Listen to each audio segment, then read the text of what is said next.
Awesome. I'd like to thank you for allowing me into your homes for this 13th edition of Season 2 of Esoteric Science Roundtable. Excuse me. I would like to start by thanking everyone that took the time to attend the metaphysical, philosophical meetings or gathering that took place at Opal Divines. We had a pretty good turnout, and again, I would like to thank everybody for taking the time to come out. Some of the individuals I'd like to give particular thanks to: Chris Athanas, I'd like to thank you for coming out, Mike Hansen, and Mary Pope, the producer of the show Common Sense, which airs live every Wednesday on Channel 16 at 8 p.m., and that is hosted by George Humphrey, or sometimes special guests as well. So I'd like to thank everybody that took the time to come out to the meetings. Excuse me. And today I would like to discuss visualization in respect to the relationship that exists between man and the consciousness that indwells our planet Earth, and to give some analogies that will hopefully help to convey more fully this connection. And as far as to start with, to consider individual man and the different types of individual man that we can consider as far as from an evolutionary standpoint, in that we can gauge a person's life and their actions and their thoughts and their emotional activity, and we can kind of get a general assessment as to what this person's motivations are, and get, again, a general sense of their evolutionary stance in the whole scheme of humanity. And that's not to say that any one person is better than another person. It just has to do with different life opportunities, who takes the opportunities and seizes upon these chances that are given to us in each individual life. And those people that make better use of the time find themselves a little bit higher along this evolutionary ladder among the ranks of humanity. And so, that being the case, we find there are different degrees, if you will, of man, and different levels of evolutionary unfoldment and understanding. And if we can kind of draw some analogies between just some generalized types of individuals, to start with what we might term a more baser level of intelligence in individual humanity, the individual that would be more prone to perhaps just watching television, the couch potato type, the people that are very sluggish, they don't get out much, and they don't read a lot, and don't take the time to discuss things of real import. They tend to be more focused on themselves and their own selfish material tendencies, and things related to very mundane concepts and topics. And so we don't see them contemplating things on a large scale, and intricate things, and things as far as helping humanity, and things about goodwill or right human relations. You generally tend to see this type of individual, again, concentrating on themselves more so, and focused in a very small center of attention. Ultimately, their center of attention, again, tends to be localized and focused on themselves, and so their expanse of consciousness and understanding doesn't branch out in the sense that it would in a more open-minded and understanding individual. And so we can carry that analogy a little bit further to individuals that we would consider an intelligent person, well-spoken, people that we understand to be more of the contributing members of society, those that are involved in different groups, different activities, different movements, different methods of thinking, whether that be a political affiliation or whatever types of various organizations one may be involved with, or just something that demonstrates an intelligent understanding of a larger picture, a larger understanding outside of the scope of one's own home environment. That would include one's community, one's city, one's state, and on out from that expanse in that way, that they would have, again, a fuller understanding from, again, by virtue of this evolutionary level of unfoldment. And then on up to pretty much the highest level that we could consider practically for our human unfoldment and evolution would be those that have attained masterhood, or those that have attained the state of the body called the hierarchy, and those individuals that comprise that great body, and those that work directly with Christ in this great body, and the evolutionary progress and unfoldment that is reflected in the level that these people maintain as far as their scope of consciousness, their broad, vast view of not only what goes on this planet, but more so in the solar system, and then even out into larger cosmic arenas as well, that all ultimately tie in back to our little Earth, our little planet here, and that insignificant as this planet may seem, it definitely does have very much important work to carry out in various levels. The various kingdoms that exist on this planet all have a part to play in this evolutionary unfolding, in this process that takes place. And so, considering that there are these various levels of humanity and various levels of understanding, and that we can, again, generally gauge how much a person has this understanding outside of their own immediate area, and how much they're contributing, if you will, to alleviating any kind of suffering, or to be some kind of a proponent of goodwill, right human relations, and the more positive examples of human exchange that we can put our fingers on and point to as examples. And so, again, this interplay that takes place among these various levels, these ideas that are expressed and exchanged among these various groups ultimately boil down to public opinion and public consciousness, and these ideas that are shared and exchanged among these various levels, again, play a large role in any area of human endeavor. They are going to reflect and characterize education, governmental, monetary, all areas of human endeavor, again, are going to be focused through humanity at varying levels of understanding and various levels of intensity due to this, again, evolutionary unfoldment. And so any understanding of a larger reality is going to filter down into the masses and into humanity in general, again, through these various levels. And the lesser the person is a thinking, cognizant person, the less dense, if you want to use that term, which is not very flattering, but the less dense someone is, the less you're going to be able to receive of, and the less this impression will make an impact on them at any level.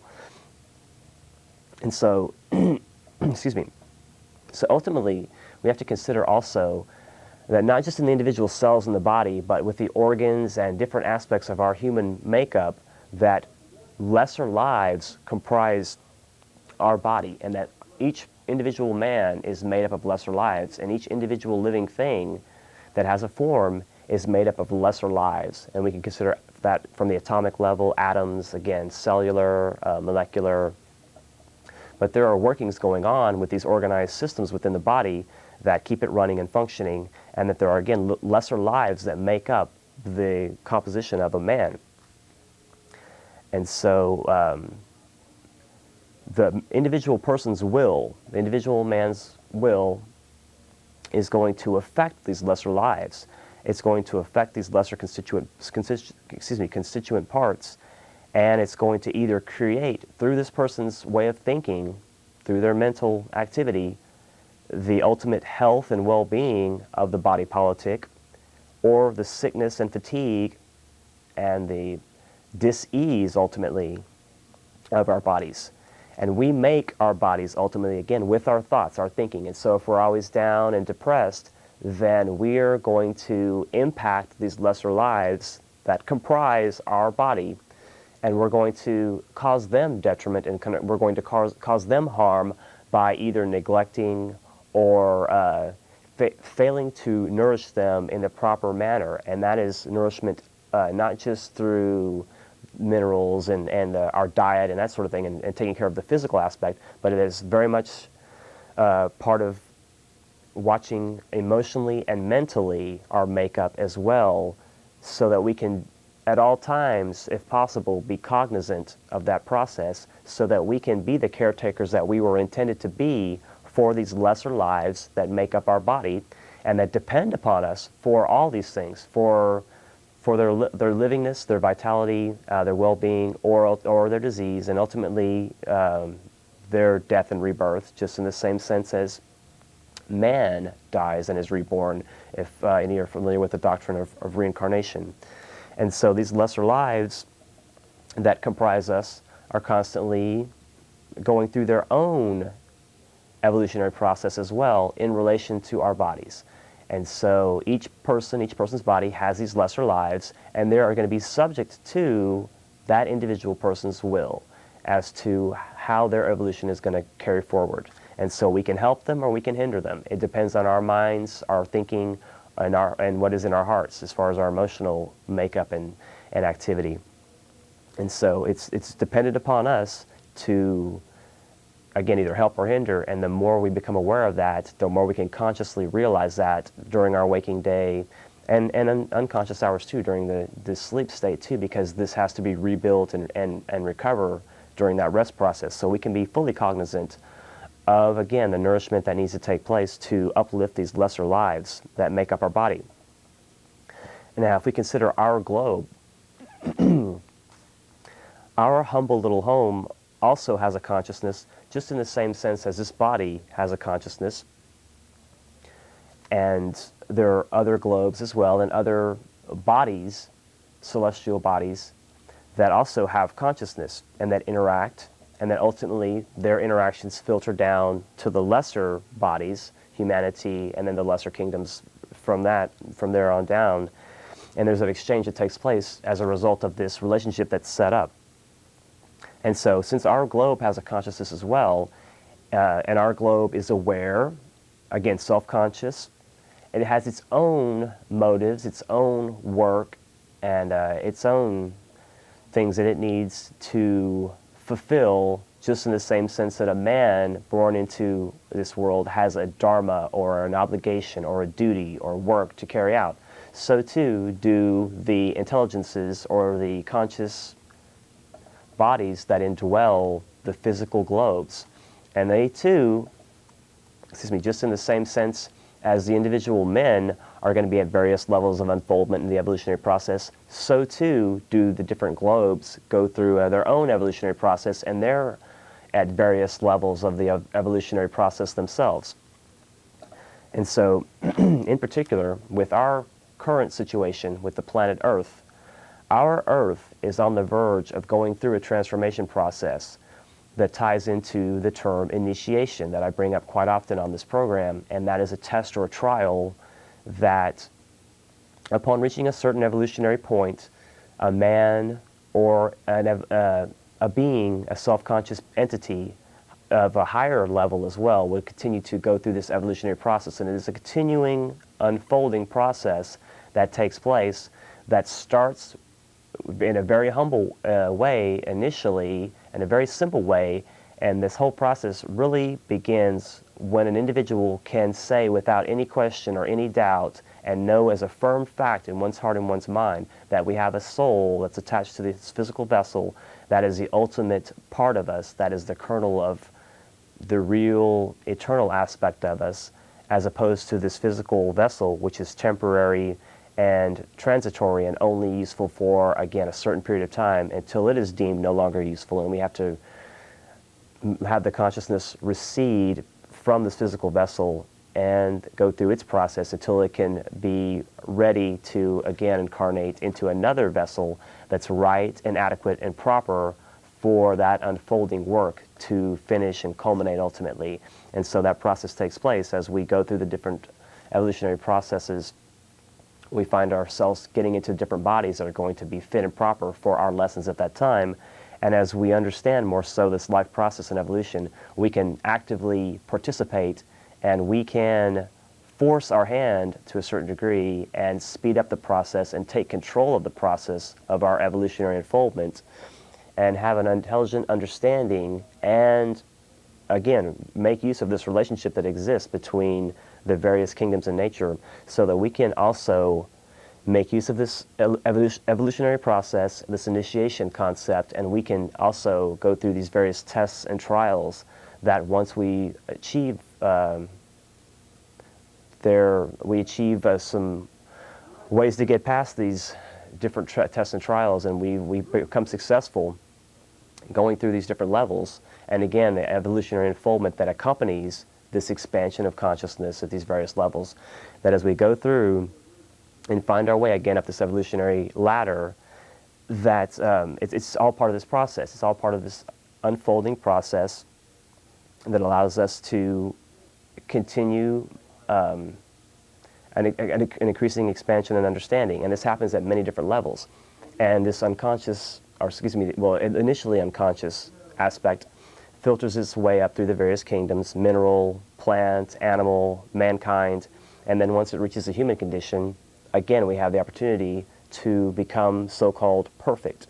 That's a relatively speaking, ultimately, that we become perfect as it's described of in the holy books, and that we also can, in a sense, become God, or make our will one with the Father, as it's spoken of quite often. And it all depends on us getting our motives together, getting our will together, and getting our heart together and aligned, so that we can be, again, proper hosts to the lesser lives that make up our human bodies, and that we can understand our individual role in this greater expansion, and how we can, again, either help or hinder that process with our thinking and our emotional output. And so this consciousness that indwells our globe currently, that is also in its own evolutionary process, far vaster and grander than anything we can imagine in our own individual lives, the state of evolution that is achieved already, but nonetheless it continues to unfold in this process. And some of the terms that the consciousness that indwells our planet are that it is known by, some would be the will of God, the Father in heaven. Another name is Sanat Kumara, also the Ancient of Days, the Eternal Youth, the one in whom we live and move and have our being, and also Melchizedek. And some may have heard of the term of a priest after the order of Melchizedek. And this basically ties into the concept of the mediating body that I spoke of a bit earlier, that is comprised of these perfected individuals, these masters, this hierarchy, or Christ in the Church Invisible, whatever term you choose to use to describe them. And that is given that you would entertain the thought that they exist, keeping that hypothesis in mind, that this mediating group is the group that would be termed the priest after the order of Melchizedek, and they are the mediating center between the will and our humanity, and that they are in charge of, if you will, a certain type of energy that is commonly referred to as love, wisdom, esoterically. And again, that they are the melding or mediating point between the Father and our humanity, very much in the same sense that our soul is the mediating, linking aspect between the dense physical body and our spirit, which is the ultimate eternal aspect of our being, that's sometimes also known as the monad, is another term for that as well.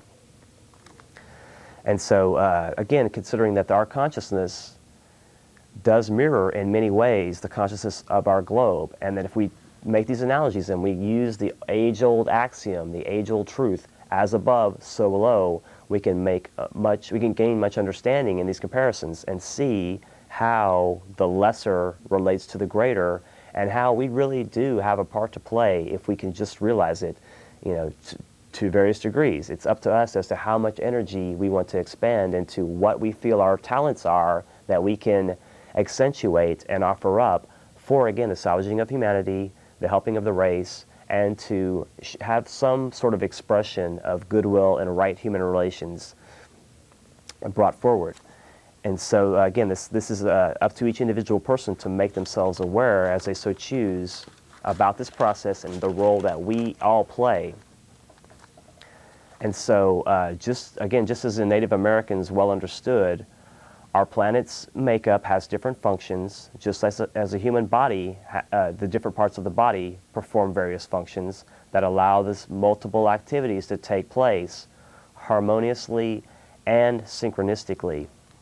And so all of the timings and the frequencies and all of the things that allow this body to work properly extend out from just the workings of our body, and the pushing of the blood through the circulatory system and the nervous system and all these things, and the way that the lungs process the air for the nourishment of our body in that sense, this process expands out even further, and we can see how aspects of our planet do these same functions on a grander and vaster scale for the health and well-being of our planet. And so again, us as individuals make up this larger consciousness, and so we can either, again, help or hinder that process. The more we understand of the role that we play, the more we can be a part of it and play an active, understanding role in that unfoldment. And so, again, in the grand scheme, our role is quite important.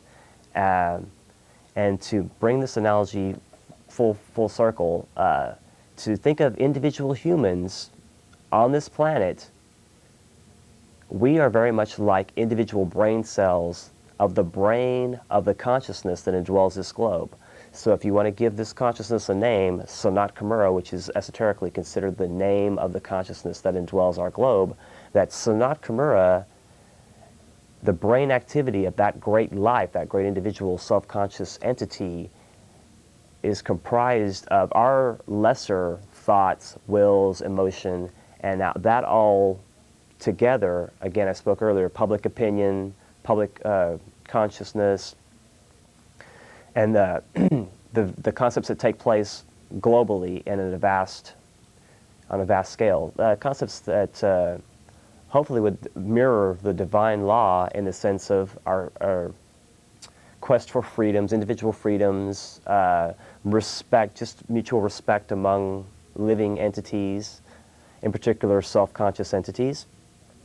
But nonetheless, that if we consider each individual person as a single brain cell of the mind of the will of God, or this individual, Sanat Kumara, the consciousness that indwells our globe, just as our consciousness indwells a human body, that we are part of that brain trust, that each individual person makes up the thought of this greater life. And so again, public opinion and what individuals think plays a large role in what comes to be, because again, thought does move and create, and energy follows thought, as physics has pretty well established for us. And so us being the individual brain cells, we have to go back ultimately to the analogy of the individual. Now, as individual brain cells that make up the consciousness of the globe, the brain of the globe, the mind of our planet, are we as individuals like the man on the couch that is sluggish and doesn't think, and so are we collectively this low, dense person, or are we more intelligent and understanding and actively participating and working amongst each other and actively exchanging among these individual cells for the greater well-being of the entire brain as far as humanity is concerned, and the lesser kingdoms that we in turn filter down this exchange of energy through as we help those lesser lives also, in addition to the lesser lives that comprise our systems also. So this whole grand scheme of energy exchange takes place from the smallest levels all the way to cosmic, vast, grand levels. And so this exchange is constantly taking place at all these levels, and as to how much we can be aware of it will allow as to how much we're going to be able to, again, help or hinder. How much of a role are we going to play in this greater unfolding? It's how much we can take in, how much we can expand our awareness of this whole situation, and then know what our particular strengths, qualities, and abilities are, so that we can pool our resources, again, towards the salvaging of the race. And it's a gradual process, but as we see these individual brain cells become more enlightened, and this is both literally and figuratively, that we become enlightened, that we, in actuality, literally become light, that we take light, and not just the light that would light a room like from a bulb, but light in the sense of divine light, that actually is a thing. It has its own quality, it has its own existence, and this light, so-called, this divine light, can permeate our systems. And the more light one is, the more divine one is. The more dense one is, the more one accentuates the lower nature, the material nature, and concentrates on these separative issues. The more enlightened one is, and again, the more full of light one is, the more one is interested in exchange of information and helping and salvaging and ultimately sacrificing oneself, sacrificing that light for the yielding of an even greater light. And so again, considering these individual brain cells, us as individual humans as being individual brain cells, as to how we can bring in this light individually and how we can share and exchange that light among the other, again, individual humans that represent these brain cells, how effectively we can exchange and interact with one another is going to depend on how easy the transition is or how difficult the transition is that our globe is taking right now. Because we have to keep in mind, or it would be helpful to keep in mind, that we are part of this moving forward of the consciousness of our globe. And so as our globe, the consciousness of our globe, Sanat Kumara, prepares for a greater test or trial or a greater initiation to take place in the very near future, that we are going to be swept up in that activity. And whether we are cognizant of it and actively participating, or whether we are ignorant of it and have no idea and don't realize it whatsoever at any level, which that would be a misnomer, because even at the soul level we would understand it at that degree, but just in the conscious waking state, even if we're not aware of it, it's still going to carry itself forward. Again, it's just like birth pangs of a newborn baby. Is it going to be an easy, smooth delivery, or is it going to be a difficult, long labor that's painful and somewhat traumatic? We really have the choice here as to how we're going to bring this birthing forward, this birthing of this new age, if you want to use those terms that are commonly bandied about, or again, an opportunity for an evolutionary unfoldment that we have an opportunity to play our role in, very much so, and we can determine the quality of these energies that are exchanged. Now, traditionally, the energy that is exchanged and is passed along through this individual, Sanat Kumara, or the will of God, which is, again, the consciousness of our planet, Earth, that this consciousness generally works along an energy called first ray. And this esoteric term, first ray, generally refers to the potency of the first ray, which is dual. It's both synthetic or building and constructive, or it's destructive and it's cleaving and it's dividing and tearing and tearing asunder what was old, outmoded, and no longer useful. And so we see either a building or destroying, depending on what application is needed. Again, this is being like a sword. It can be for cleaving and dividing, or it can also be used for healing, and it can also again be for more of a group exchange and a more of a synthetic endeavor as well. So this is it's a dual function energy, and depending on what is needed at any given time, depending on cycles and necessity, that's going to factor in as to how this energy is applied for our benefit. Now, even if it's destructive, it is ultimately for our benefit, we have to keep in mind, because old forms that are no longer useful have to be, again, torn asunder and moved aside so that new livingness can be built up that is right and proper and adequate for us at any given time. And so we have to be cognizant of that as much as possible. And the more cognizant of that we are, the more we can play our role in that active expression, and we can help this birth process along. We can make it a much easier process. So being aware of cycles and seasons and when and where different energy is exchanged, and that process and how that takes place, that scientific process of energy exchange, the more we're aware of it, the more we can work with that magic, if you want to use that term, the more we can, again, work for the helping of humanity and ultimately the raising up of the lower kingdoms, which is part of our responsibility. Now, again, keeping this whole analogy in mind, are we, as individual brain cells that make up this brain, this intelligent thinking entity that's part of the consciousness of our globe, are we a sluggish couch potato type, or are we more intelligent? And is there hope, or is there a reason for despair and concern?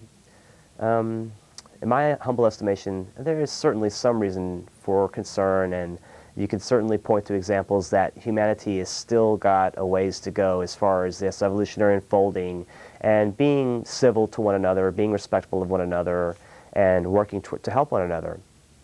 These simple concepts that we still have some work to do ultimately, and I think that the general consensus among individuals that think about these things would be, yes, we've got some room to grow yet.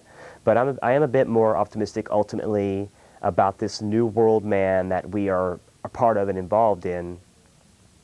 And if I can borrow a few lines from a poet, drummer, and great individual, Neil Peart, to borrow from New World Man, he's got to walk a fine line and keep his self-control.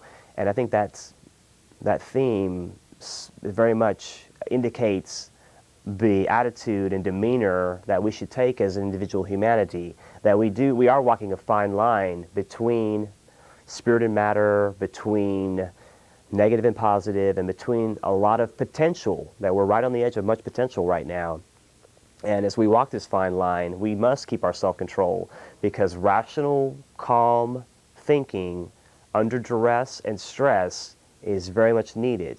And there are certainly indications that things are going to lend themselves to further upheaval, further turmoil, further trauma, further tragedy, and further expressions of this destructive aspect of the first ray that ultimately will be healed and synthesized and made whole again and made proper and fit for that upcoming evolutionary unfoldment. But again, we have to have this breaking down of old things so that new things can arise in their place that are more fit and proper for what's coming now and what's coming in the near future. And so again, as the saying in the Bible goes, you cannot put the new wine in old skins. We have to make new for this new impulse. And we are playing our role in that, and it's the more cognizant of that we are, the better off we can be. And so again, our role, our relationship between the evolutionary unfoldment of the consciousness that indwells our globe, sometimes again referred to as Sanat Kamura, the eternal youth, the ancient of days, or the one in whom we live and move and have our being, this great entity, this great consciousness is moving forward into this evolutionary process, this initiation process, and is about to go through a very grand and vast transformation as a result of taking this upcoming initiation. The momentum is already overwhelming in that's leaning in that way. And so we're, again, it's kind of like being swept up in the tide. We're kind of being carried along, whether we are cognizant and aware of it and helping of it, or whether we have no physical cognizant understanding of it and any awareness of it. Nonetheless, we are part of it at some level, in spite of our ignorance or in spite of our understanding. We're caught up in this. And so the mediating energy has to take place and filter down from, again, the will to the sun to the mother or matter aspect, which, again, we as humanity are, and some other ways to break down that triplicity or that trinity, Sanat Kamura, or the will, or the Father, or the first ray, taking energy and transmuting it for the use of the second ray energy, known as love wisdom, or the sun aspect, or what is also termed as hierarchy, that mediating body that I spoke of earlier.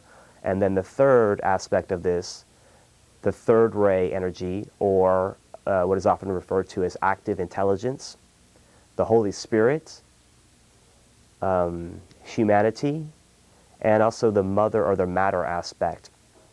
These things reflect and refer to humanity. And so within this triplicity, we see this exchange of energy take place, and it's generally filtered from one to the next, and it's a step-down sort of process that allows the power from this energy to be made useful for the lesser kingdoms.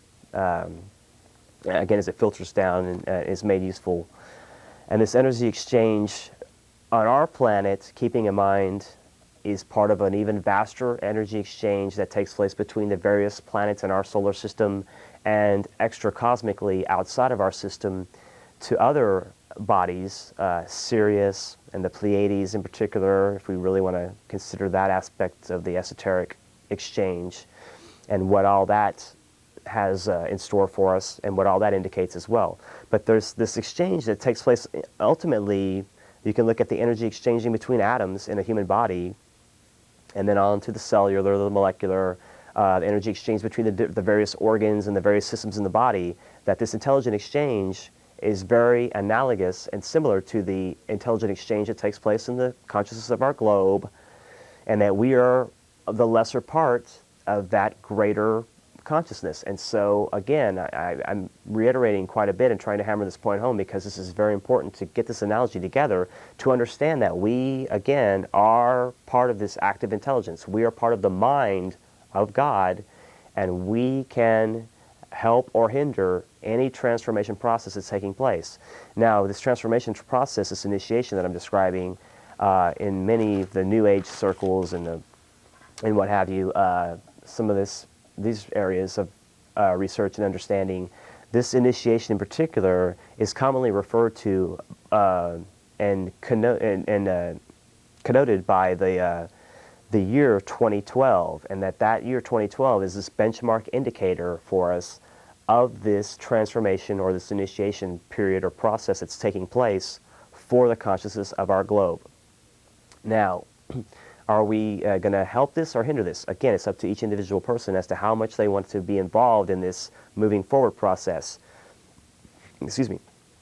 If we choose to be completely ignorant of it, which in some instances it's by choice, and in some instances it's part of our karmic duty and obligation, that we are part of the group that is forgetting and not understanding of these greater transitions taking place. And so there are going to be those that by choice at the inner levels have made a decision not to participate actively, although maybe at an inner level they are more so participating. But nonetheless, there are going to be various levels of interaction going on between the different people. And so that's going to lend to this unfolding more so. And how that's going to play out in the near future, and how this benchmark indicator year of 2012 is going to play itself out in the near future. And what is that going to allow for humanity? What is this initiation or this transformation process going to allow for us as humanity? Again, it's going to allow for a greater influx of light, a greater exchange among the sons of men, among humanity, and that we will be able to use this energy for sharing and exchange. And that my vision of this would be to give some fleshing out to it a bit, that for instance, free energy and cold fusion would be acknowledged, and that we wouldn't have these exorbitant energy bills, that there would be more of an interest in sharing and exchanging energy, and that water rights would be more considered universal as opposed to private property. We would see also that just a freer exchange of energy, truth would be very much revered and well regarded. Men would have more free time to work for the establishing of the good, the true, and the beautiful into active expression. And ultimately, as mankind makes the way straight, then those great teachers that work and move behind the scenes, that are members of this body that I spoke of, the hierarchy or this mediating condition or kingdom between humanity and the Father in heaven aspect, that these individuals, these great individuals, can ultimately work their way down to the physical plane, which they are already on the physical plane, but they are somewhat removed and isolated in their localities, in the ways that they work, the methods that they work, and how they generally work through others and influence others, as opposed to them actually interacting and doing hands-on work themselves. But more so in the future, we'll see that they'll be able to play an active role in the moving forward of humanity. And it will be a willing exchange. It won't be something that they'll be imposing on us, and it won't be as if they're going to come in and try to dominate us and try to impose their themes and their ideals and their belief systems on us, so much as it will be us looking to them as older brothers that will be able to help us and to exchange with us and to give us more input, guidance, and assistance, as opposed to directly pointing the finger and calling the shots and getting us to jump around and provide something for them this would be more so a sacrifice on their part to come out openly among the sons of men to, at their high vibratory level, work among men of, again, various levels of density that create a climate that's somewhat difficult for them to stay in for longer periods of time. Their high refined condition makes it difficult for them to be around the vibes of humanity in many instances because we are so dense a lot of times. And so this process of them coming down, if you want to use the terms coming down, that's not really ultimately appropriate, but nonetheless, them actively working more so among the sons of men, that this density has to alleviate itself somewhat, and that this marriage among the kingdom of heaven and the kingdom on earth that this represents, it has to take place through active intelligence and the understanding of humanity. And so this transformation is part of the work that we are charged with right now. And my personal take on the upcoming near-term events would be that for this next 5 months, for 2003, that this is really a time that's going to set the tone, set the tempo, and set the pace for future events for the next several years. And so we'll have a general indicator, I feel, a little wind gauge or what have you, to understand more so and get a feel for what's coming in the near term in the next few years. And that we'll be able to gauge through what's going on with this whole war movement and who we're setting up to attack against potentially, and all this moving and shaking that's going on, this setting up of oppositions, the setting up of sides, setting up of opinions on different areas, different belief systems coming to clashes and what have you, that we see, this kind of coming to a head in a certain way, and we're going to be able to tell, I believe, how it's going to pan out somewhat, and we're going to get a general indicator. I think some of the masks are going to come off of some of these players, and we are going to be able to be more cognizant and more understanding due to a lot of things that are going on right now. Again, cycles, seasons, necessity, our evolutionary unfoldment, all these things play in to how we can do our active role, how we can be an active, intelligent part in this greater unfolding. It's really up to us as to how we choose to think during any given day, how much time we spend on contemplation, visualization, meditation, and thinking about what we can do, what projects we can get into, what areas are our strong points that we can use to make this process much easier. It really is up to us as to how we understand our own role more so as to what we know we can do. Everyone can do something if they have the will to do something and they understand the problem enough. They can make a contribution. It's really entirely up to all of us, and as to how we're going to play our cards, and how also we will be able to read the cards that are going to be laid out from others in these roles of power and prominence. We are going to be able to see them playing their hands as well, and the infighting that takes place among these various groups, those that oftentimes are looking to impose upon us, oppose us, or impress their will upon us and enslave us in some fashion. So we can counteract and head these things off and be cognizant of their movings and give a preemptive strike, and to constantly work to counter this negative programmings and set of qualities and conditions that are plaguing us right now. We can actively think in a willful manner and add our consciousness together. The more so individuals are aware of these things, and the more we add our collective consciousness together, and the more individuals can, again, provide ourselves up for this light exchange among the sons of men and ultimately among the greater kingdoms in nature.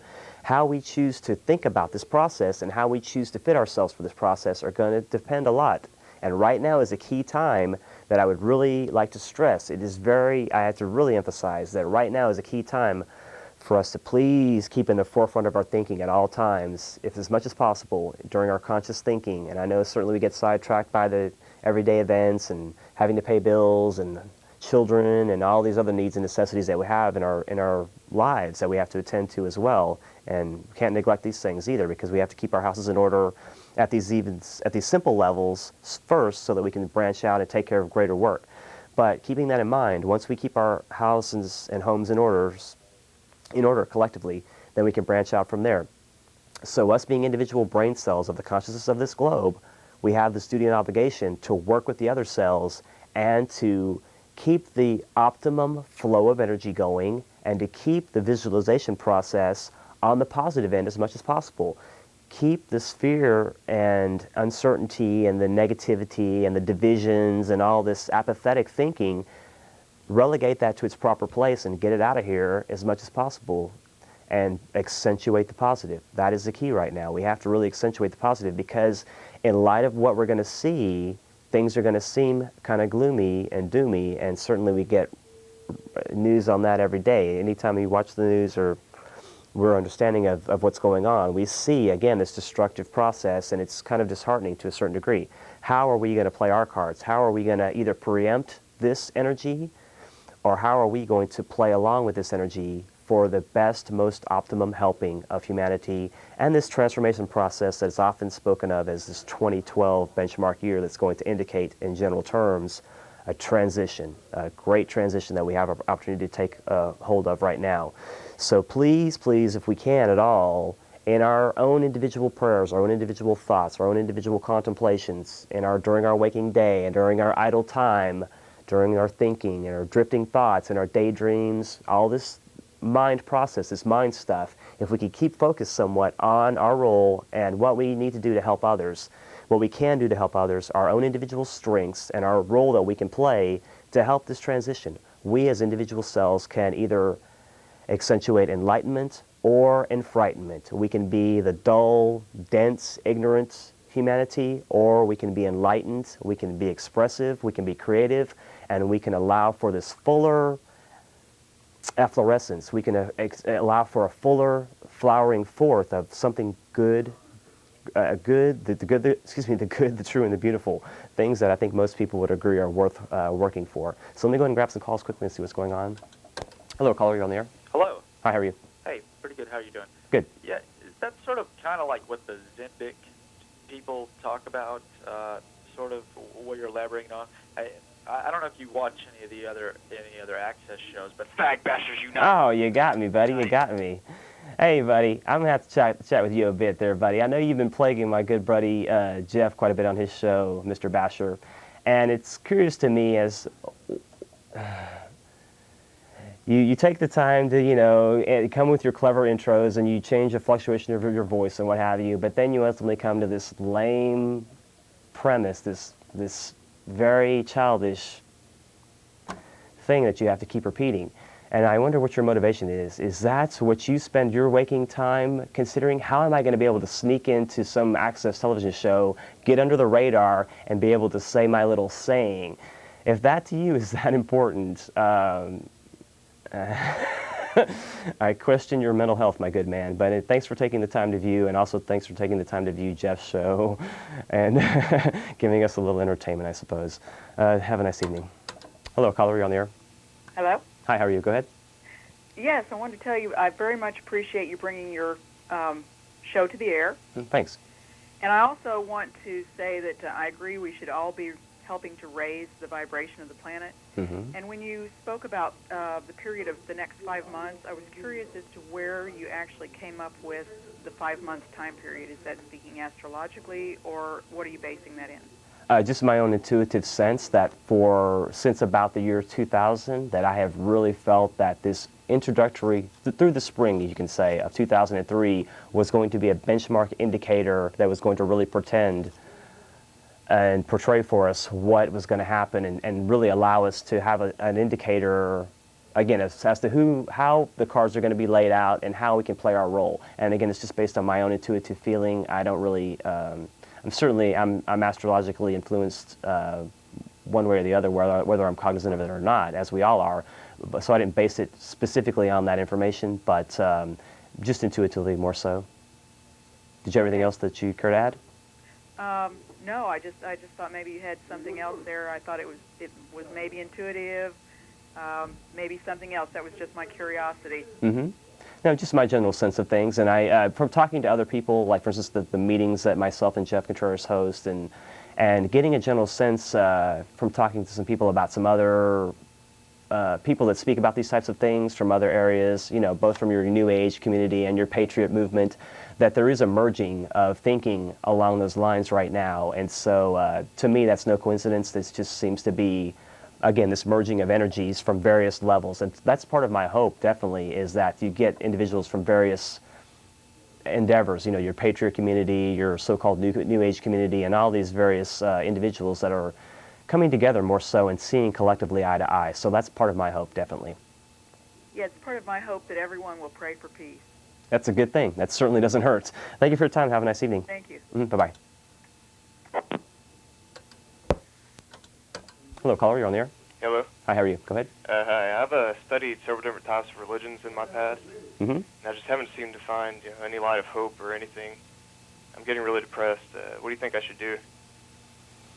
Well, I mean, you don't necessarily have to go through a religion to find anything that's uplifting. I mean, there's so many things in life that will, for you, have some meaning. And those are the things you're going to have to gravitate towards. So what is it for you that gives you that sense of joy and that sense of bliss that I'm sure you must have experienced at some time in your life through something, that indescribable sense of well-being. Yeah, I'm sorry? I was thinking maybe I should just smoke a lot of weed.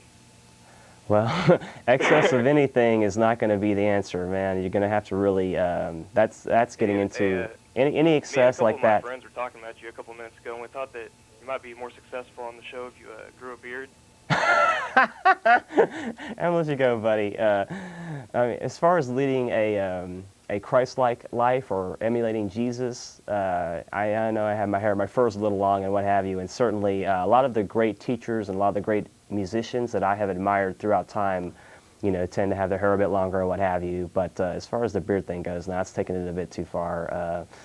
But thanks for your input. And again, excesses, if you guys are getting into, the whole weed thing, alcohol, any kind of drug activity, and experimentation and moderation is one thing. But if you're getting caught up in all that stuff as an escape mechanism, then you're not helping yourself, and you're not helping anyone else. So I don't know if you're being serious or facetious, but nonetheless, thanks for reviewing and have a nice evening. Hello, caller, you're on the air. Yes, I just have one comment. In Revelations, it speaks of the two. Could you please speak directly into your phone? I'm having difficulty hearing you. I'm sorry? Could you? That's fine. I can hear you now. Go ahead. Yes, and it speaks of Sodom and Egypt. Now, I figure Elijah is one of them. But who might that second one be? Would it be Enoch or Moses? And I'll hang up and listen. I don't know, and I've done some consideration about that too. I wouldn't entirely be surprised if perhaps it might have been Paul, and that's just my speculation. Certain of the symbolism of the Bible I feel confident that I have a decent understanding of, and that the symbolism is the same, that you can find it in other religions, and so that interpretation is pretty accurate. But there are certain things that, quite frankly, my level of evolution or understanding, I don't know that I've reached that point to have that great understanding of certain topics. And so, that being the case, with as far as the religion in that particular analogy, it could really represent a lot of things, and it may not even represent a human person as far as that goes. It may represent something metaphorical or symbolical as well, and it's something we probably have to keep in mind as well. Let me go and grab another call here. Hello, caller, you on there? Hey, Corey, this is Chris. Hey, Having Chris. a great show, man. Hey, thanks. I just wanted to say one thing about the crank callers. Yes. Is you don't have to chastise them so much, man, because they actually are huge fans. I suppose, Because you know what? They hang out for the entire show. They listen to everything you say. They come up with clever stuff that fits into your topic. Right, true. They spend a lot of time listening to what you have to say. So don't get so mad at them, man. Oh, you know what? I think they are huge fans. I'm gonna admit, man. They are some of the biggest fans you have. Right. Well, let me tell you this. I'll have to admit right now, my pride was a little bit bruised because I thought I was going to be able to. Show, dude. I thought I was going to be able to evade the basher. Not evading anything. Man, he really rails Jeff, and I was hoping to. Wait a second. He is spending time to understand what Jeff is talking about in order to understand how to better rail him.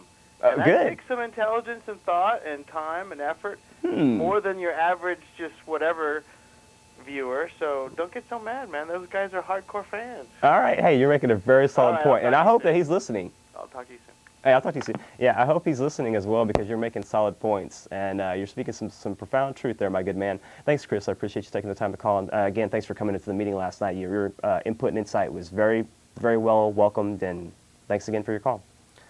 Okay, caller, you're on the air. Go ahead. Hey, Corey, how are you doing? Good. Yourself? Hey, pretty good. Now, when you speak of enlightenment versus enfrightenment, Mhm. that's 3 words. Why don't you say the other 3 words, bag bashers? You guys? Hey, buddy, you're back. Did you just hear what Chris said to you? He was trying to mention that you really are into this stuff, and I suppose he's probably right. So, hey, thanks for taking the time to view, Mr. Basher, and I do appreciate your insight and your input. So have a nice evening. Well, this is going to be the last call for the evening, probably. Go ahead. Yes, hi, how are you? Good. Good.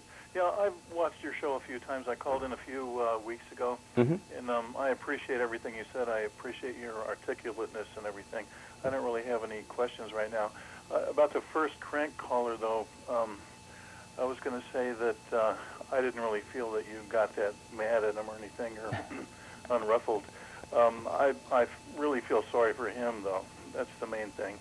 And he does have some kind of problem, and it's probably has to do with his, his personal power or lack thereof. But I really appreciate everything you say, and it's very interesting. Okay, well, thank you for your insight. I do appreciate that, and I think you're right about that. That the individual has some issues. I don't know what, and no, I'm not really upset. I think it's kind of amusing. Hey, if he can get under the radar and he can get on air, more power to him. But that being the case, let me try to wrap up here a bit. I'd like to remind you folks to please check out Therefore I Am with Jeff Contreras, and that is live every Tuesday at 10 on 10. And also upcoming on my next show broadcast, which will be January 23rd, we're going to have Jeff Contreras on as a guest. And we're going to give an orgone update and speak somewhat about the current chemtrail situation in relation to the orgone energy, and to also tie that into what I spoke about today as far as this transition period, this 2012, or this moving forward into this new level of enlightenment and awareness and understanding, how we can play our role, and how there are many levels of understanding of this, and there are certainly those that are aware of it that want to impede it or to hold it back, or at the very least they want to buffer it to a certain degree to kind of condition how this energy plays out, and to kind of just to kind of measure it and to again, buffer it, I guess would be a term to use. But I'd like to remind folks that we are here live every Thursday from 9 to 10 on Channel 10. Let's see. I'd like to thank my producer, Chris, for commanding the helm of the Starship Esoterica. And in this last minute of the show, I would like to go ahead and reiterate, as far as the term visualization that I used for the show topic today, I really would like to encourage people, as much as they're able, as much as they're willing, to please try to consider in your own lives how you can think and what you can do as far as, again, your abilities, your qualities. What can you do? What are your strong points that you can use and capitalize on to help others? If you have that determination, if you have that understanding and the will to do so, much can be done from just a small individual effort, and that individual effort can merge and blend, again, with this greater body politic, and that this mind, that each individual cell, us as human beings, being individual cells of a mind of the planet, that we can be an enlightened mind, we can be an enlightened, informed mind, and that we can have this beautiful exchange take place among all of us here on this planet. So please consider that. Thank you very much for your time. Have a nice evening. Thanks, Austin.